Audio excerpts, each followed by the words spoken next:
नमस्कार, जय हिंद, वंदे मातरम। दोस्तों स्वागत है दोस्तों आपका हमारे इस YouTube चैनल पर। दोस्तों आज की इस वीडियो में हम लेकर आ चुके हैं मध्य प्रदेश विधानसभा चुनाव का ताजा रुझान लेकर आ चुके हैं। एंड दोस्तों मध्य प्रदेश विधानसभा चुनाव के लिए दोस्तों जो मध्य प्रदेश के मतदाताओं ने 17 नवंबर को वोटिंग किया है उसका हम ताजा रुझान लेकर आ चुके हैं। यानी मध्य प्रदेश विधानसभा चुनाव के लिए दोस्तों मध्य प्रदेश के मतदाताओं में काफी उत्साह देखा गया है और मध्य प्रदेश में बम्पर मात्रा में वोटिंग की गई है।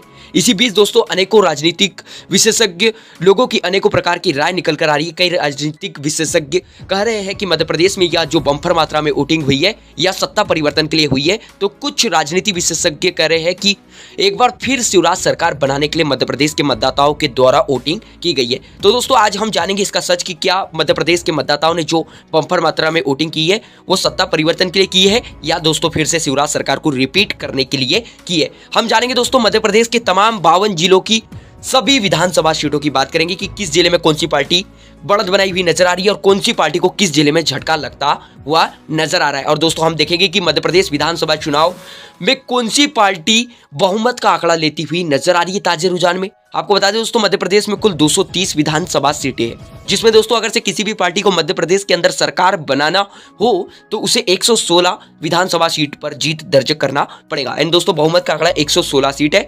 अगर कोई भी पार्टी 116 विधानसभा सीटों पर जीत दर्ज करती है तो वह पार्टी मध्य प्रदेश के अंदर अपनी सरकार बना लेंगी और वह पार्टी मध्य प्रदेश के अंदर अपना मुख्यमंत्री बना सकती है। आइए दोस्तों जानते हैं अपन ताजे रुझान के अनुसार कि कौन सी पार्टी बहुमत का आंकड़ा लेती हुई नजर आ रही है। सबसे पहले दोस्तों हम बात करते हैं मध्य प्रदेश के बड़वानी जिले की 4 विधानसभा सीटों की। तो बड़वानी में बीजेपी 2 और कांग्रेस 2 सीट यहां पर लेती हुई नजर आ रही है। बीजेपी और कांग्रेस यहां पर दोनों सीट बराबर यहां पर लेती हुई नजर आ रही है। इसी के साथ दोस्तों हम बात करें अगला जिला अशोकनगर। अशोकनगर की 3 विधानसभा सीटों की बात करें तो यहां भाजपा को तगड़ा झटका लगता हुआ नजर आ रहा है। यहां की तीनों विधानसभा सीट कांग्रेस के पाले में जाती हुई नजर आ रही है। इसी के साथ दोस्तों हम बात करें अलीराजपुर की 2 विधानसभा सीटों की, तो यहां की दोनों विधानसभा सीट कांग्रेस के पाले में जाती हुई नजर आ रही है। भाजपा को तगड़ा झटका लगता हुआ नजर आ रहा है। इसी के साथ दोस्तों हम बात करें आगरमालवा जिले की 2 विधानसभा सीटों की, तो यहां भाजपा 1 और कांग्रेस पार्टी 1 विधानसभा सीट यहां पर लेती हुई नजर आ रही है। इसी के साथ दोस्तों हम बात करें मुरैना जिले की 6 विधानसभा सीटों की, तो यहां भाजपा 2 और कांग्रेस पार्टी 3 सीट और अन्य के खाते में 1 विधानसभा सीट यहां पर जाती हुई नजर आ रही है। इसी के साथ दोस्तों हम बात करें भिंड जिले की 5 विधानसभा सीटों की, तो भाजपा 2 सीट और कांग्रेस पार्टी यहां पर 3 विधानसभा सीट यहां पर लेती हुई नजर आ रही है। इसी के साथ दोस्तों हम बात करें उमरिया जिले की 2 विधानसभा सीटों की, तो उमरिया की दोनों विधानसभा सीट भाजपा के खाते में जाती हुई नजर आ रही। कांग्रेस और अन्य पार्टी का यहां पर खाता खुलता हुआ नजर नहीं आ रहा है। इसी के साथ दोस्तों हम बात करें उज्जैन जिले की 7 विधानसभा सीटों की, तो यहां भाजपा 2 सीट और कांग्रेस पार्टी 4 विधानसभा सीट यहां पर लेती हुई नजर आ रही है। अन्य के खाते में 1 विधानसभा सीट यहां पर जाती हुई नजर आ रही है। उज्जैन के अंदर एक निर्दलीय प्रत्याशी जीत करता हुआ नजर आ रहा है। इसी के साथ दोस्तों हम बात करें ग्वालियर जिले की 6 विधानसभा सीटों की, तो यहां भाजपा 3 सीट और कांग्रेस पार्टी 3 विधानसभा सीट यहां पर लेती हुई नजर आ रही है। भाजपा और कांग्रेस ग्वालियर के अंदर बराबर स्थिति में दिखाई दे रही है। इसी के साथ दोस्तों हम बात करें सीधी जिले की 4 विधानसभा सीटों की, तो यहां भाजपा 1 सीट और कांग्रेस पार्टी 3 विधानसभा सीट यहां पर लेती हुई नजर आ रही है। कांग्रेस पार्टी को सीधी जिले के अंदर बहुत ही ज्यादा बढ़त मिलती हुई नजर आ रही है। सीधी पेशाब कांड की वजह से भाजपा की यहां पर छवि खराब हुई थी, जिसकी वजह से भाजपा को तगड़ा झटका लगता हुआ नजर आ रहा है। इसी के साथ दोस्तों हम बात करें जबलपुर जिले की 8 विधानसभा सीटों की, तो यहां भाजपा 2 सीट और कांग्रेस पार्टी 6 विधानसभा सीट यहां पर लेती हुई नजर आ रही है। महाकौशल में कांग्रेस पार्टी को बढ़त मिलती हुई नजर आ रही है। कांग्रेस के खाते में यहां पर 6 विधानसभा सीट यहां पर जाती हुई नजर आ रही। जबलपुर के अंदर कांग्रेस पार्टी बढ़त बनाई हुई नजर आ रही है। इसी के साथ दोस्तों हम बात करें इंदौर जिले की 9 विधानसभा सीटों की, तो यहां भाजपा 3 सीट और कांग्रेस पार्टी 5 विधानसभा सीट यहां पर लेती हुई नजर आ रही। अन्य के खाते में 1 सीट यहां पर जाती हुई नजर आ रही है। इसी के साथ दोस्तों हम बात करें होशंगाबाद जिले की 4 विधानसभा सीटों की, तो यहां भाजपा 1 सीट और कांग्रेस पार्टी 3 विधानसभा सीट यहां पर लेती हुई नजर आ रही। कांग्रेस पार्टी को होशंगाबाद जिले में काफी ज्यादा बढ़त मिलती हुई नजर आ रही है। इसी के साथ दोस्तों हम बात करें हरदा जिले की 2 विधानसभा सीटों की, तो यहां भाजपा 1 सीट और कांग्रेस पार्टी 1 सीट यहां पर लेती हुई नजर आ रही है। इसी के साथ दोस्तों हम बात करें डिंडोरी जिले की 2 विधानसभा सीटों की बात करें तो भाजपा को यहां पर तगड़ा झटका लगता हुआ नजर आ रहा है। यहां की दोनों विधानसभा सीट कांग्रेस के पाले में जाती हुई नजर आ रही है। कांग्रेस पार्टी को डिंडोरी जिले में बढ़त मिलती हुई नजर आ रही है। इसी के साथ दोस्तों हम बात करें धार जिले की 7 विधानसभा सीटों की, तो यहाँ भाजपा 3 सीट और कांग्रेस पार्टी 4 विधानसभा सीट यहाँ पर लेती हुई नजर आ रही है। इसी के साथ दोस्तों हम बात करें देवास जिले की 5 विधानसभा सीटों की, तो यहाँ भाजपा 2 सीट और कांग्रेस पार्टी 3 विधानसभा सीट यहाँ पर लेती हुई नजर आ रही है। इसी के साथ दोस्तों हम बात करें दतिया जिले की 3 विधानसभा सीटों की बात करें, तो यहाँ भाजपा 2 सीट और कांग्रेस पार्टी के खाते में 1 सीट यहाँ पर जाती हुई नजर आ रही है। इसी के साथ दोस्तों हम बात करें दमोह जिले की 4 विधानसभा सीटों की बात करें, तो भाजपा 2 सीट और कांग्रेस पार्टी यहां पर 2 सीट लेती हुई नजर आ रही है। बीजेपी और कांग्रेस को दमोह जिले के अंदर बराबर विधानसभा सीट मिलती हुई नजर आ रही है। इसी के साथ दोस्तों हम बात करें छतरपुर जिले की 6 विधानसभा सीटों की बात करें, तो भाजपा 2 सीट और कांग्रेस पार्टी यहां पर 4 विधानसभा सीट यहां पर लेती हुई नजर आ रही है। छतरपुर जिले में भाजपा की तुलना में कांग्रेस पार्टी बढ़त बनाई हुई नजर आ रही है।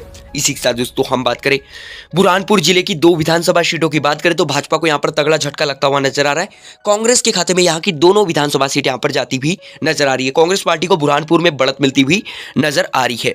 इसी के साथ दोस्तों हम बात करें भोपाल जिले की 7 विधानसभा सीटों की बात करें, तो भाजपा 3 सीट और कांग्रेस पार्टी यहां पर 4 विधानसभा सीट यहां पर लेती हुई नजर आ रही है।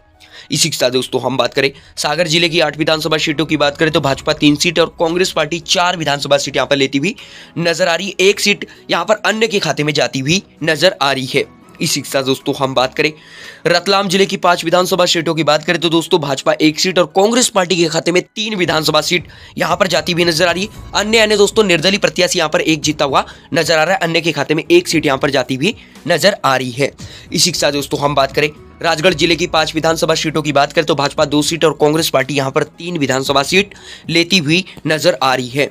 इसी के साथ दोस्तों हम बात करें पन्ना जिले की 3 विधानसभा सीटों की बात करें, तो यहां भाजपा को तगड़ा झटका लगता हुआ नजर आ रहा है। यहां की तीनों विधानसभा सीट कांग्रेस के पाले में जाती हुई नजर आ रही है। कांग्रेस पार्टी को पन्ना के अंदर सबसे ज्यादा बढ़त मिलती हुई नजर आ रही है। इसी के साथ दोस्तों हम बात करें नीमच जिले की 3 विधानसभा सीटों की बात करें, तो भाजपा 1 सीट और कांग्रेस पार्टी 2 सीट यहां पर लेती हुई नजर आ रही है। इसी के साथ दोस्तों हम बात करें नरसिंहपुर जिले की 4 विधानसभा सीटों की बात करें, तो भाजपा 2 सीट और कांग्रेस पार्टी यहां पर 2 सीट यहां पर लेती हुई नजर आ रही है। नरसिंहपुर जिले में बीजेपी और कांग्रेस दोनों ही पार्टी बराबर विधानसभा सीट यहां पर लेती हुई नजर आ रही है। इसी के साथ दोस्तों हम बात करें मंदसौर जिले की 4 विधानसभा सीटों की बात करें, तो यहां बीजेपी 2 और कांग्रेस यहां पर 2 सीट यहां पर लेती हुई नजर आ रही है। इसी के साथ दोस्तों हम बात करें बैतूल जिले की 5 विधानसभा सीटों की बात करें, तो यहां भाजपा 2 सीट और कांग्रेस पार्टी 3 सीट यहां पर लेती हुई नजर आ रही है। इसी के साथ दोस्तों हम बात करें अनूपपुर जिले की 3 विधानसभा सीटों की बात करें, तो यहां पर भाजपा को तगड़ा झटका लगता हुआ नजर आ रहा है। अनूपपुर की कुल तीनों विधानसभा सीट कांग्रेस के पाले में जाती हुई नजर आ रही है। कांग्रेस को अनूपपुर जिले में काफी ज्यादा बढ़त मिलती हुई नजर आ रही है। बीजेपी को यहां पर तगड़ा झटका लगता हुआ नजर आ रहा है। भाजपा का सुपड़ा साफ होता हुआ नजर आ रहा है। इसी के साथ दोस्तों हम बात करें गुना जिले की 4 विधानसभा सीटों की बात करें, तो यहाँ भाजपा 2 सीट और कांग्रेस पार्टी के खाते में 2 सीट यहाँ पर जाती हुई नजर आ रही है। बीजेपी और कांग्रेस यहाँ पर समान स्थिति में दिखाई दे रही है। इसी के साथ दोस्तों हम बात करें श्योपुर जिले की 2 विधानसभा सीटों की बात करें, तो यहाँ भाजपा को तगड़ा झटका लगता हुआ नजर आ रहा है। यहाँ की दोनों विधानसभा सीट कांग्रेस के पाले में जाती हुई नजर आ रही है। कांग्रेस यहाँ पर बढ़त बनाई हुई नजर आ रही है। इसी के साथ दोस्तों हम बात करें विदिशा जिले की 5 विधानसभा सीटों की बात करें, तो बीजेपी 2 सीट और कांग्रेस यहाँ पर 3 विधानसभा सीट लेती हुई नजर आ रही है। इसी के साथ दोस्तों हम बात करें टीकमगढ़ जिले की 5 विधानसभा सीटों की बात करें, तो यहाँ भाजपा 2 सीट और कांग्रेस यहाँ पर 3 सीट लेती हुई नजर आ रही है। इसी के साथ दोस्तों हम बात करें सिंगरौली जिले की 3 विधानसभा सीटों की बात करें दोस्तों, तो भाजपा 1 सीट और कांग्रेस पार्टी 1 सीट और अन्य यहाँ पर आम आदमी पार्टी का एक प्रत्याशी यहाँ पर जीतता हुआ नजर आ रहा है। इसी के साथ दोस्तों हम बात करें शिवपुरी जिले की 5 विधानसभा सीटों की बात करें, तो भाजपा 3 सीट और कांग्रेस पार्टी यहाँ पर 2 सीट यहाँ पर लेती हुई नजर आ रही है। इसी के साथ दोस्तों हम बात करें शाजापुर जिले की 3 विधानसभा सीटों की बात करें, तो यहाँ भाजपा 1 सीट और कांग्रेस पार्टी यहाँ पर 2 सीट यहाँ पर लेती हुई नजर आ रही है। शाजापुर जिले में कांग्रेस को भाजपा की तुलना में बढ़त मिलती हुई नजर आ रही है। इसी के साथ दोस्तों हम बात करें कटनी जिले की 4 विधानसभा सीटों की बात करें, तो भाजपा 1 सीट और कांग्रेस पार्टी 3 सीट यहाँ पर लेती हुई नजर आ रही है। कटनी जिले में कांग्रेस पार्टी को काफी ज्यादा बढ़त मिलती हुई नजर आ रही है। भाजपा को यहाँ पर तगड़ा झटका लगता हुआ नजर आ रहा है। इसी के साथ दोस्तों हम बात करें झाबुआ जिले की 3 विधानसभा सीटों की बात करें, तो भाजपा का यहाँ पर सुपड़ा साफ होता हुआ नजर आ रहा है। कांग्रेस के खाते में यहाँ की तमाम 3 विधानसभा सीट यहाँ पर कांग्रेस के पाले में जाती हुई नजर आ रही है। इसी के साथ दोस्तों हम बात करें खरगोन जिले की 6 विधानसभा सीटों की बात करें, तो भाजपा 2 सीट और कांग्रेस पार्टी यहाँ पर 4 विधानसभा सीट लेती हुई नजर आ रही है। कांग्रेस पार्टी को खरगोन जिले में बढ़त मिलती हुई नजर आ रही है। इसी के साथ दोस्तों हम बात करें शहडोल जिले की 3 विधानसभा सीटों की बात करें तो भाजपा 2 सीट और कांग्रेस पार्टी 1 सीट यहां पर लेती हुई नजर आ रही है। इसी के साथ दोस्तों हम बात करें सतना जिले की 7 विधानसभा सीटों की बात करें तो भाजपा 2 सीट और कांग्रेस पार्टी यहां पर 4 विधानसभा सीट यहां पर लेती हुई नजर आ रही है। अन्य के खाते में 1 सीट यहां पर जाती हुई नजर आ रही है। या अन्य दोस्तों यहां पर जो निर्दलीय प्रत्याशी है नारायण त्रिपाठी वो यहां पर चुनाव जीतते हुए नजर आ रहे हैं। इसी के साथ दोस्तों हम बात करें रीवा जिले की 8 विधानसभा सीटों की बात करें तो Bhajpa 3 seat, Congress party 4 seat और अन्य के खाते में 1 सीट यहां पर जाती हुई नजर आ रही है। इसी के साथ दोस्तों हम बात करें सीहोर जिले की 4 विधानसभा सीटों की बात करें तो यहाँ की चारों विधानसभा सीट भाजपा के खाते में जाती हुई नजर आ रही। कांग्रेस और अन्य पार्टी का यहाँ पर खाता खुलता हुआ नजर नहीं आ रहा है। इसी के साथ दोस्तों हम बात करें अगला जिला रायसेन की 4 विधानसभा सीटों की बात करें तो यहाँ भाजपा 2 सीट और कांग्रेस पार्टी यहाँ पर 2 सीट यहाँ पर लेती हुई नजर आ रही है। इसी के साथ दोस्तों हम बात करें खंडवा जिले की 4 विधानसभा सीटों की बात करें तो भाजपा 1 सीट और कांग्रेस पार्टी यहाँ पर 3 विधानसभा सीट यहाँ पर लेती हुई नजर आ रही। कांग्रेस पार्टी को खंडवा जिले के अंदर बढ़त मिलती हुई नजर आ रही है। भाजपा को यहाँ पर तगड़ा झटका लगता हुआ नजर आ रहा है। इसी के साथ दोस्तों हम बात करें छिंदवाड़ा जिले की 7 विधानसभा सीटों की बात करें तो भाजपा को यहाँ पर तगड़ा झटका लगता हुआ नजर आ रहा है। छिंदवाड़ा जिले में भाजपा का सोपड़ा साफ होता हुआ नजर आ रहा है। कांग्रेस के खाते में यहाँ की तमाम 7 विधानसभा सीट यहाँ पर जाती हुई नजर आ रही है। इसी के साथ दोस्तों हम बात करें मंडला जिले की 3 विधानसभा सीटों की तो यहाँ पर भाजपा का सुपड़ा साफ होता हुआ नजर आ रहा है। कांग्रेस यहाँ की तीनों विधानसभा सीट यहाँ पर लेती हुई नजर आ रही। कांग्रेस पार्टी को मंडला के अंदर सबसे ज्यादा बढ़त मिलती हुई नजर आ रही है। इसी के साथ दोस्तों हम बात करें सिवनी जिले की 4 विधानसभा सीटों की तो यहाँ भाजपा 1 सीट और कांग्रेस पार्टी यहाँ पर 3 सीट यहाँ पर लेती हुई नजर आ रही है। कांग्रेस पार्टी को सिवनी जिले के अंदर भी बढ़त मिलती हुई नजर आ रही है। इसी के साथ दोस्तों हम बात करें मध्य प्रदेश के अंतिम जिले बालाघाट की तो बालाघाट की 6 विधानसभा सीटों की बात करें तो यहाँ भाजपा केवल एक ही सीट पर जीत दर्ज करती हुई नजर आ रही। कांग्रेस के खाते में यहाँ पर 4 विधानसभा सीट यहाँ पर जाती हुई नजर आ रही है।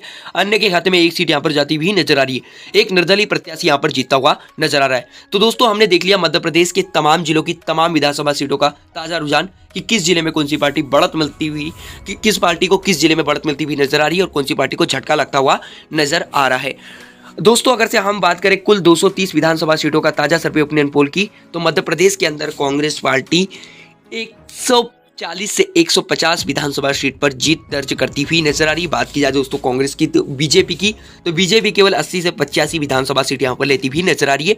एंड दोस्तों मध्य प्रदेश विधानसभा चुनाव में कांग्रेस पार्टी सरकार बनाती हुई नजर आ रही है और भारतीय जनता पार्टी बीजेपी को तगड़ा झटका लगता हुआ नजर आ रहा है। अगर से दोस्तों आप लोग हमारे इस चैनल पर नए हैं और अभी तक अगर से आपने हमारे इस चैनल को सब्सक्राइब नहीं किया है तो चैनल को कर लीजिए सब्सक्राइब, क्योंकि देश विदेश की तमाम ताजी खबरें आप लोगों को हमारे चैनल के माध्यम से लगातार मिलती रहेंगी। और दोस्तों कमेंट में अपनी राय जरूर बताएं कि 3 दिसंबर को कौन सी पार्टी मध्य प्रदेश के अंदर आपके अनुसार जीत का परचम लहराती हुई आपको नजर आ रही है।